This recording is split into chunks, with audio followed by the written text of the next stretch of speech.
Caracas, a horas de anunciar un plan de racionamiento de la electricidad ante los apagones sucesivos que golpean a Venezuela desde principios de marzo, ayer el presidente Nicolás Maduro anunció que el ministro de Energía abandonará el cargo.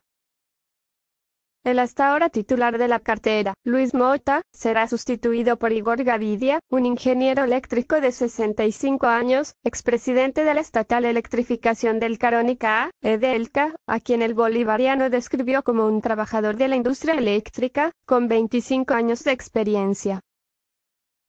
Debe haber algunos cambios necesarios. Quiero agradecerle al compañero mayor general Mota Domínguez. Le ha tocado 4 años de guerra incesante al frente del Ministerio Eléctrico y del estatal Corpoelec, dijo Maduro en un mensaje que fue transmitido por televisión. Además, el mandatario chavista anunció la firma de un decreto para activar un Estado Mayor eléctrico encabezado por la vicepresidenta Delcy Rodríguez y el ministro de Interior y Justicia, general Néstor Reverol, el cual deberá buscar soluciones a la crisis y reforzar la seguridad de las instalaciones del sector en una nación en que los apagones son habituales desde hace más de una década. La medida llega en medio de las protestas que no cesan ante los cortes de luz que provocan la falta de agua y que agudizan una crisis total del pueblo, que espera en enormes filas para conseguir alimentos en los supermercados, remedios en las farmacias, y que afronta una inflación récord de cifras impensadas.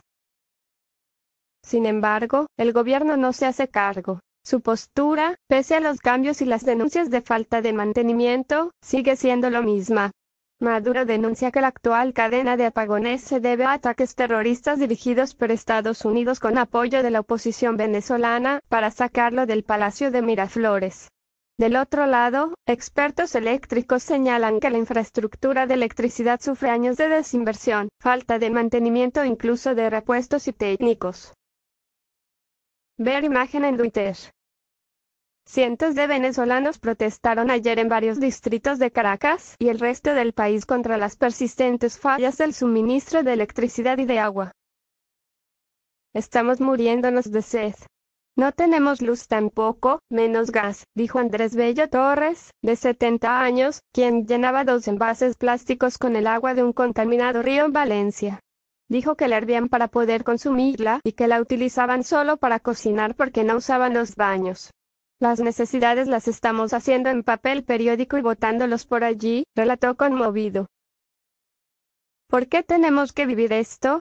Les aseguro que en la casa del presidente no falta ni el agua ni la luz. Como un país sale adelante si sus ciudadanos pierden toda una semana buscando unos litros de agua o esperando unas horitas de luz? Dijo Caterine Talavera, una camarera de 25 años. Cada vez que se vaya la luz, que no tengamos agua, que no tengamos gas, ¿adivinen qué vamos a hacer? Vamos a protestar, vamos a exigir, vamos a salir a las calles de Venezuela porque es nuestro derecho, sostuvo el jefe del Parlamento, Juan Guaidó, en un acto en la Universidad Católica en el oeste de Caracas.